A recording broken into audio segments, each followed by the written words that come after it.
తెలంగాణ రాష్ట్రంలో కాంగ్రెస్ పార్టీ అధికారంలోకి వచ్చాక ముఖ్యంగా చెక్ డ్యాంల మీద కుట్ర చేస్తున్నారంటూ బీఆర్ఎస్ పార్టీ ప్రధానంగా ఆరోపణలు చేస్తూ ఉంది మొదటి నుంచి.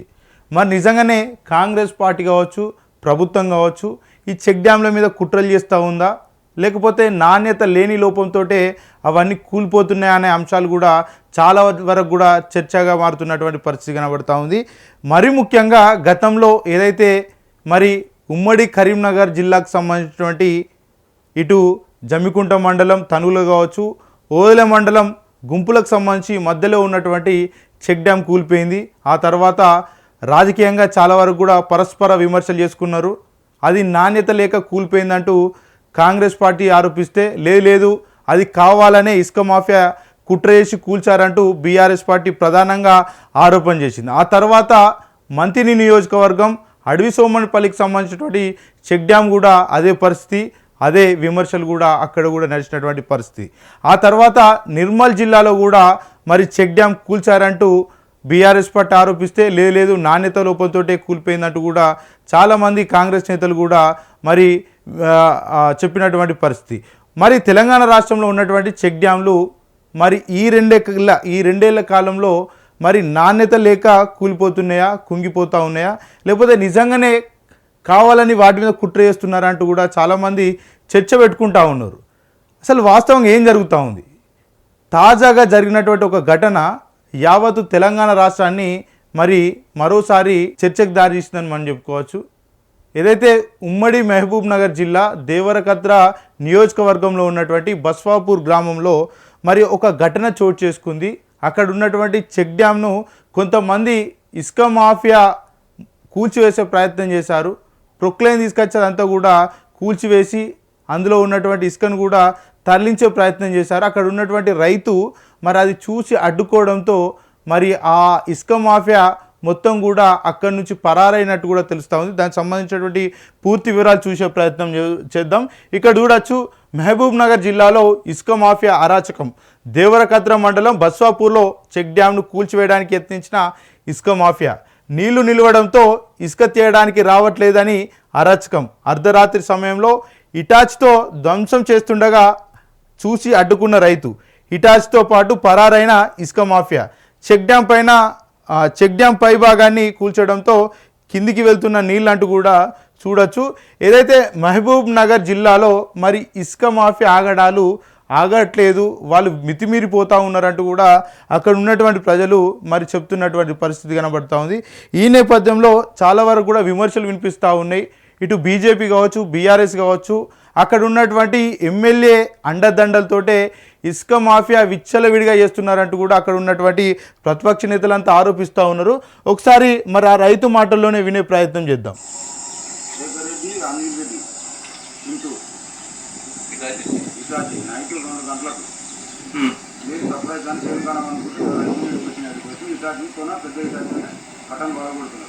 అప్పుడు నేను దగ్గరకు వస్తే వాళ్ళని టికెట్ పడతాను బండి మీద కలం చేసుకుని ఎవరు పెద్దరాజమ్మ.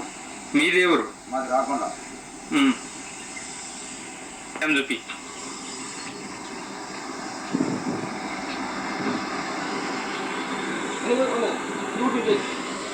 ఇక్కడ చూడండి ఒకసారి. నైటు 2 గంటల కట ఈ రైతు ఆయన వ్యవసాయ క్షేత్రం వద్ద పడుకుంటే పెద్ద సౌండ్లు వచ్చినాయని ఆ రైతులు ఏది చూసేసరికి హిటాచ్ తోటి ధ్వంసం చేస్తూ ఉన్నారట. ఈ ధ్వంసమైనటువంటి ప్రాంతం కూడా ఒకసారి ఆ రైతు చూపెడతా ఉన్నారు. ఇక్కడ చూడొచ్చు, ఆల్రెడీ ఈ ప్రాంతంలో మరి ఆల్రెడీ ఆ హిటాచ్ తోటి అంటే ప్రొక్లైన్ తోటి ఇదంతా కూడా ధ్వంసం చేసినటువంటి పరిస్థితిని కూడా ఒకసారి చూడొచ్చు. ఈ నీళ్ళన్నీ కూడా ఇందులో నుంచి కింది వైపుగా వెళ్తున్నటువంటి పరిస్థితి. వాస్తవంగా ఈ చెక్ డ్యామ్లను ఎందుకు కడతారంటే మరి గతంలో తెలంగాణ రాష్ట్రం మొత్తం కూడా ఎడారి ప్రాంతంగా ఉంటుండే. మన నీళ్ళన్నీ కూడా మన పక్క నుంచే వెళ్తూ ఉన్నా కూడా మనం వాడుకోలేనటువంటి పరిస్థితి. ఆ నీటిని స్టోరేజ్ చేయాలి, ఆ నీటిని మరి సమీప గ్రామాలన్నీ కూడా వాడుకోవాలనే ఉద్దేశంతో మరి వాగులు కావచ్చు, ఇతర నదులు కావచ్చు, వాటి మీద చెక్ డ్యాములు కట్టి అక్కడ నీళ్లు నిల్వ ఉండేటట్టు మరి ఆ రోజు ఉన్నటువంటి ప్రభుత్వం మరి ఇలాంటి చెక్ డ్యాములను కట్టింది. మరి చెక్ డ్యాములను కట్టినటువంటి కాంట్రాక్టర్ ఎవరు కూడా మరి రాష్ట్రం మొత్తం కూడా తెలుసు. మరి ఆ వ్యక్తి దీని మీద మౌనంగా ఉంటున్నాడు, ఎక్కడ కూడా మాట్లాడట్లేదు. ఇది ఒక వింత. ఒకసారి చూద్దాం దీని గురించి. ఇక ఈ నీళ్ళు ఉంటాయి కదా, ఈ వాటర్కి సంబంధించి చుట్టుపక్కల సుమారు 20-30 గ్రామాలకు కూడా గ్రౌండ్ లెవెల్లో వాటర్ ఉంటాయి. ఇక్కడ వాటర్ నిల్వలు ఉంటే చుట్టుపక్కల 20-30 గ్రామాలకు కూడా గ్రౌండ్ లెవెల్లో వాటర్ ఉంటే వాళ్ళకి ఎలాంటి ఇబ్బంది లేకుండా ఆ రోజు ఆలోచించి మరి చెక్ డ్యాములు నిర్మించారు. వాళ్ళ యొక్క ఏదైతే వాటర్ ఉంటుందో అక్కడ స్టోరేజ్ పెట్టుకోవడానికి మరి చెక్ డ్యామ్లు నిర్మిస్తే మరి ఇప్పుడు ఉన్నటువంటి ఇసుక మాఫియా తెలంగాణ రాష్ట్రంలో చెలరేగిపోతూ ఉంది. ఎక్కడ కూడా వారి యొక్క ఆగడాలు ఆగట్లేదు. గతంలో ఉమ్మడి పాలన ఉన్నప్పుడు ఏ విధంగా ఇసుక మాఫియా అరాచకాలు ఏ విధంగా ఉండేనో ఇప్పుడు కూడా సేమ్ టు సేమ్ యాజ్ యూజువల్గా మరి పరిస్థితులు కనబడతా ఉన్నాయి. ఇక్కడ చూడొచ్చు, ఈ నీళ్లు కనుక నిల్వ ఉంటే వాళ్ళ యొక్క పనులు సాగవు. ఆ నీళ్ళలో ఉన్నటువంటి ఇసుకను తీసుకోవాలంటే ఈ నీళ్ళని కూడా కింది వైపు భాగానికి తరలించాలంటే ఏం చేయాలి? ఈ చెక్ డ్యామ్ అడ్డం ఉన్నది కాబట్టి దీన్ని పగలగొడితే నీళ్ళని వెళ్ళిపోతే వాళ్ళు చేతగా మరి ఇసుకనంతా కూడా అక్రమంగా రవాణా చేసుకునేటువంటి పరిస్థితి ఉంటుంది. కాబట్టి ఇది కూల్చడానికి ప్రయత్నం చేశారు. ఇక చూడండి ఒకసారి,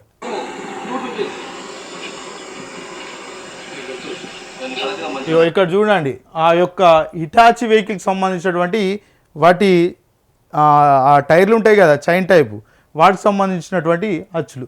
నిజంగానే ఆ రైతు చెప్పింది అబద్ధం అయితే మరి ఏవైతే ఇవి ఉన్నాయో ఇవన్నీ ఉండేవి కదా, వాటికి సంబంధించినటువంటి గుర్తులు ఉండవు కదా. ఆ రైతే నిజంగానే అబద్ధం చెప్పిండు అని అనుకుందాం కొద్దిసేపు. మరి ఇంత పెద్ద ఎత్తున ఇక్కడ గుర్తులు కూడా చాలా స్పష్టంగా కనబడతా ఉన్నాయి. అంటే ఇంత ఎచ్చేద్దగా రాత్రి 2 గంటల సమయంలో ఒక చెక్ డ్యామ్ను, ప్రభుత్వం సంబంధించినటువంటి ఖజానాతో కట్టినటువంటి చెక్ డ్యామ్ను కూలుస్తూ ఉంటే అక్కడ ఉన్నటువంటి నిఘా వ్యవస్థ ఏం చేస్తూ ఉంది, రెవెన్యూ వ్యవస్థ ఏం చేస్తూ ఉంది, అక్కడ ఉన్నటువంటి పరిపాలకులు ఏం చేస్తూ ఉన్నారు, యంత్రాంగం ఏం చేస్తూ ఉందో అర్థం కానటువంటి పరిస్థితి. ఇది ఒక చెక్ డ్యామ్ కట్టాలంటే సుమారు కోట్ల రూపాయల విలువ ఉంటుంది. అలాంటి చెక్ డ్యామ్ను కట్టినా కూడా ఇప్పటి వరకు రాష్ట్ర ప్రభుత్వం కావచ్చు, అక్కడ ఉన్నటువంటి యంత్రాంగం కావచ్చు, ఎలాంటి చర్యలు తీసుకోకపోవడం ఇంకా దారుణం అని చెప్పుకోవచ్చు. ఇంకా చూద్దాం.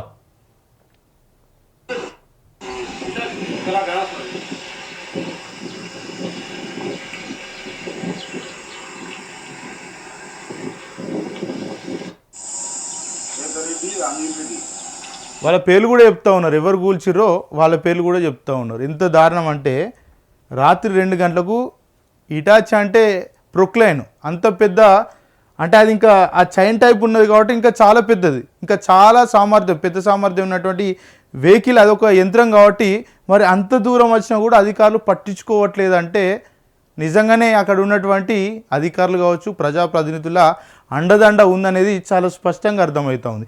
ఇక్కడ ఉన్నటువంటి రైతు ఇంత ధైర్యంతో వచ్చి ఆయన వాయిన్స్ వినిపించే ప్రయత్నం చేస్తూ ఉన్నాడు. నిజంగా ఆయనను మెచ్చుకోవచ్చు, ఈ రైతును ఖచ్చితంగా మెచ్చుకోవచ్చు. ఈ రైతు ఏవాటి ఇప్పుడు సుమారు 20-30 గ్రామాల రైతులు కూడా నష్టపోకుండా కాపాడిండని మనం చెప్పుకోవచ్చు. ఈ రైతుకు 100% అందరూ కూడా సెల్యూట్ చెప్పాలి. ఇట్లాంటి రైతులు ఉండడం చాలా గొప్ప విషయం.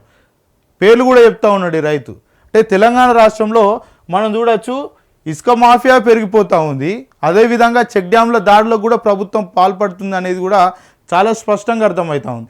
ఎందుకు ఎవరో కూల్చివేసిన దానికి ప్రభుత్వానికి ఎందుకు అంటగడతారంటే ప్రభుత్వ అండదండలు లేకుండా ఎవరు కూడా అంత దారుణానికి పాల్పడరు. అంత పెద్ద కోట్ల రూపాయలతో కట్టినటువంటి చెక్ డ్యాంలను అంత యచేద్దగా మరి కూల్చివేస్తూ ఉన్నారంటే అక్కడ ఉన్నటువంటి వ్యవస్థ మొత్తం వాళ్ళకు అనుకూలంగా ఉంటేనే అలాంటి పనులు చేస్తారు తప్ప వేరే ఏమి ఉండదు. ఒక చెక్ డ్యామ్ను కూల్చుతూ ఉన్నారంటే వాళ్ళకి ఎంత గట్స్ ఉండాలి, అంటే వాళ్ళు వెనక అందరు ఉంటేనే కదా, వాళ్ళకి అండదండలు ఉంటేనే కదా వాళ్ళంతా ఓపెన్గా ఆ చెక్ డ్యామ్ దగ్గరికి ఇటాచి వెహికల్ని పట్టుకుపోయి మరి కూల్చేసేది. ఇక గతంలో ఎక్కడెక్కడైనా అంటే ఒకసారి అవి కూడా చెప్పే ప్రయత్నం చేస్తాను నేను. అసలు నిజంగానే తెలంగాణ రాష్ట్రంలో ఈ చెక్ డ్యామ్లకు సంబంధించి ఇంత పెద్ద ఎందుకు కుట్ర జరుగుతూ ఉందో ఒకసారి చెప్పే ప్రయత్నం చేస్తాను. తెలంగాణలో మరీ ముఖ్యంగా కొన్ని ప్రాంతాల్లో ఈ మధ్య కాలంలో చెక్ డ్యామ్లన్నీ కూడా ధ్వంసమైనవి. అది ఎక్కడెక్కడ అనేది మీకు ఎక్స్ప్లెయిన్ చేసే ప్రయత్నం చేస్తాను. అసలు వాస్తవంగా దీని వెనుక ఏముంది చెప్పే ప్రయత్నం చేస్తాను. ఫస్ట్ మొట్టమొదటి ఎక్కడైందంటే ఉమ్మడి కరీంనగర్ జిల్లా సంబంధించి ఎక్కడంటే ఇది తనుగుల ఇంకా గుంపుల అనే గ్రామం ఉంటుంది. ఈ తనుగులేమో జమ్మికుంట మండలం కింద ఉంటుంది, ఈ గుంపులేమో ఓదెల మండలం కింద ఉంటుంది. అయితే ఈ 2 గ్రామాల మధ్యలో మానేరు వాగు పోతూ ఉంటుంది. ఇట్లా మానేరు వాగు పోయినప్పుడు ఇక్కడ ఒక చెక్ డ్యామ్ ఉంటుంది. ఈ చెక్ డ్యామ్ ఇక్కడ ఒక చెక్ డ్యామ్ ఉంటుంది, ఇక్కడ ఒక చెక్ డ్యామ్ ఉంటుంది. ఈ చెక్ డ్యామ్ కూలిపోలేదు. ఈ మీద నుంచి వచ్చేటువంటి వాటర్ ఏదైతే ఉంటుందో ఈ చెక్ డ్యామ్ ఎక్కడ కూడా కూలిపోలేదు. ఈ చెక్ డ్యామ్ కూలిపోయింది. అంటే గతంలో పెద్ద పెద్ద వరదలు వచ్చినప్పుడు కూడా ఈ చెక్ డ్యామ్లకు 1% నష్టం కూడా జరగలేదు, 1% కుంగిపోలేదు. ఉన్న పొలంగా అసలు వరదలే లేని టైంలో మరి కుంగిపోవడం కూడా చాలా దారుణం అని చెప్పుకోవచ్చు. ఈ మరి ముఖ్యంగా చెప్పచ్చు, ఈ గుంపుల తనుగుల గ్రామాల మధ్యలో పెద్ద ఎత్తున ఇసుక మాఫియా చాలా జోరుగా నడుస్తూ ఉంటుంది. డే టైంలో కూడా ఇసుక మాఫియా చేస్తూ ఉంటారు. ఇక ఒకసారి అసలు ఎక్కడి నుంచి వచ్చింది కథ, దీనికి సపోర్ట్ చేసేది ఎవరు అనేది నేను పేర్లు చెప్పదలుచుకోలేదు. కాకపోతే దీని వెనకాల ఎవరున్నారు అనేది మీరే అర్థం చేసుకోండి. ఈ గుంపులకు సంబంధించి ఇది పెద్దపల్లి నియోజకవర్గంలో ఉంటుంది. ఇంకా నేను చెప్తాను, అదే ఉమ్మడి కరీంనగర్ జిల్లాకు సంబంధించినటువంటి మంతిని నియోజకవర్గం అడవి సోమన్పల్లి. ఈ అడవి సోమన్పల్లి ఏదైతే ఉంటుందో ఇక్కడ కూడా ఒక చెక్ డ్యామ్ కూడా కూలిపోయింది. ఈ కూలిపోయినటువంటి చెక్ డ్యామ్ ఏదైతే ఉంటుందో ఇది ఇప్పుడు జయశంకర్ భూపాలపల్లి జిల్లా కిందికి వచ్చింది. ఇది ఇప్పుడు పెద్దపల్లి జిల్లా కింద ఉంటుంది. చాలామంది తనుగుల అంటారు. తనుగుల కింద ఉండే యాక్చువల్గా గుంపుల గ్రామం కింద ఈ చెక్ పోస్ట్ ఈ చెక్ డ్యామ్ అంతా కూడా ఉంటుంది. ఇక్కడ ఒకసారి చూపెట్టే ప్రయత్నం చేస్తాను, నేను చెప్పే ప్రయత్నం చేస్తాను. ఈ గుంపులకు సంబంధించినటువంటి నియోజకవర్గం కాంగ్రెస్ పార్టీ ప్రాతినిధ్యం వహిస్తున్నటువంటి నియోజకవర్గం. ఈ మంత్రి నియోజకవర్గం కూడా కాంగ్రెస్ పార్టీ ప్రాతినిధ్యం వహిస్తున్నటువంటి నియోజకవర్గమే. ఇక నిర్మల్ జిల్లాలో జరిగినటువంటి అదేది ఆ చెక్ డ్యామ్ కూడా మరి అక్కడ కూడా కాంగ్రెస్ పార్టీకి సంబంధించినటువంటి నియోజకవర్గమే. ఇప్పుడు ఈ దేవరకద్రకు సంబంధించినటువంటి ఈ బస్వాపూర్కి సంబంధించినటువంటి నియోజకవర్గం కూడా కాంగ్రెస్ పార్టీకి సంబంధించినటువంటి నియోజకవర్గమే. ఇటు పెద్దపల్లి చూసుకున్నా, ఇటు మంతిని చూసుకున్నా, అటు నిర్మల్ చూసుకున్నా, ఇటు దేవరకద్ర చూసుకున్నా, ఈ 4 కూడా కాంగ్రెస్ పార్టీకి చెందినటువంటి అసెంబ్లీ స్థానాలే. కేవలం ఈ ప్రాంతంలో మాత్రం ఎందుకు ఈ చెక్ డ్యాము కుంగిపోయిందో కూలిపోయిందో ఎందుకు ఒకసారి ఆలోచించుకోండి, అర్థమైపోతుంది. ఇక్కడ చాలామంది అనుకుంటారు తనుగుల కిందకి వస్తా అనుకుంటారు, కానీ అది గుంపుల కిందకి వస్తుంది. అంటే అర్థం చేసుకోవచ్చు ఏం జరుగుతుంది, ఎవరు అండదండలతోటి ఇదంతా జరుగుతుంది. నాకు తెలిసి అయితే ఈ గుంపుల తనుగుల మధ్యలోనైతే ఈ చెక్ డ్యామ్ ఏదైతే మానేరు నది ఉంటుందో ఇక్కడ అంతా కూడా డే అండ్ నైటు ఇసుక మాఫియా నడుస్తూనే ఉంటుంది. ఇక రాత్రి పోతేనైతే చాలా వరకు ట్రాక్టర్లు నాకు తెలిసి సుమారు 50 నుంచి 100 ట్రాక్టర్లు తిరుగుతూనే ఉంటాయి. తెల్లారు దాకా తిరుగుతూనే ఉంటాయి ట్రాక్టర్లన్నీ, ఇసుక కొడుతూనే ఉంటారు. ఆ ఇసుక తీసుకుపోయి ఒక దగ్గర డంప్ చేసి పెద్ద ఎవరెస్ట్ శిఖరం లాగా పేర్చి వాటిని వేరే కాడికి ఎక్స్పోర్ట్ చేస్తూ ఉంటారు. ఇదంతా కూడా లీగల్ ఎక్కడ కూడా కాదు. ఒకవేళ డే టైంలో చేస్తారు. ఇది ఎట్లుంటా అంటే ఒక టోకెన్ తీసుకుంటారు ఆన్లైన్లో, దాంతో ఒక 100 ట్రిప్పులు కొట్టుకుంటారు. ఇదొక దంద. అంటే ఇదంతా పక్కన పెడితే ఇప్పుడు చెక్ డ్యాంలో పరిస్థితి ఏంటంటే ఈ ఇసుక మాఫియాకు సంబంధించినటువంటి ఆగడాలకు అడ్డం పడుతుంది. నీళ్లు నిల్వలు ఉంటా ఉన్నాయి. నిల్వ ఉంటే ఇసుక తీయాలంటే ఇబ్బంది.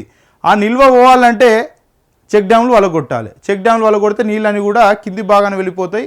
వాళ్ళకు ఏదైతే ఇసుక తీసుకోవడానికి ఇబ్బంది లేకుంటుంటాయి. సో దీంట్లో భాగంగానే మరి ఇవన్నీ కూడా చెక్ డ్యామ్లు కూలుస్తూ ఉన్నారు.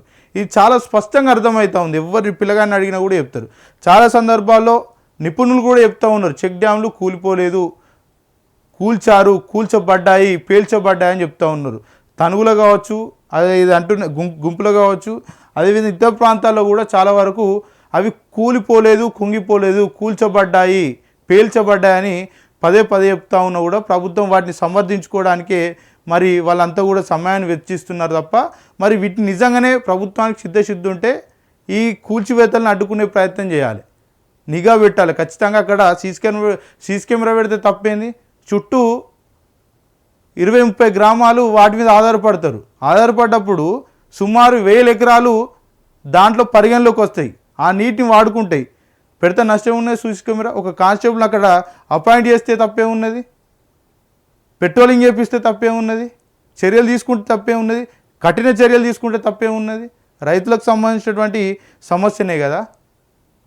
ఇక్కడ ఒకసారి చూడండి, ఇంత రెడ్ హ్యాండెడ్గా హిటాచి వెహికల్ అడుగులు కూడా కనబడతా ఉన్నాయి. హిటాచికి సంబంధించి వెహికల్ సంబంధించినటువంటి అడుగులు కూడా ఇక్కడ చాలా స్పష్టంగా కనబడతా ఉన్నాయి. ప్రభుత్వం ఇంత మొద్దు నిద్ర ఎందుకు ప్రభుత్వానికి? ఖచ్చితంగా వీటన్నిటి మీద చర్యలు తీసుకోవాలి.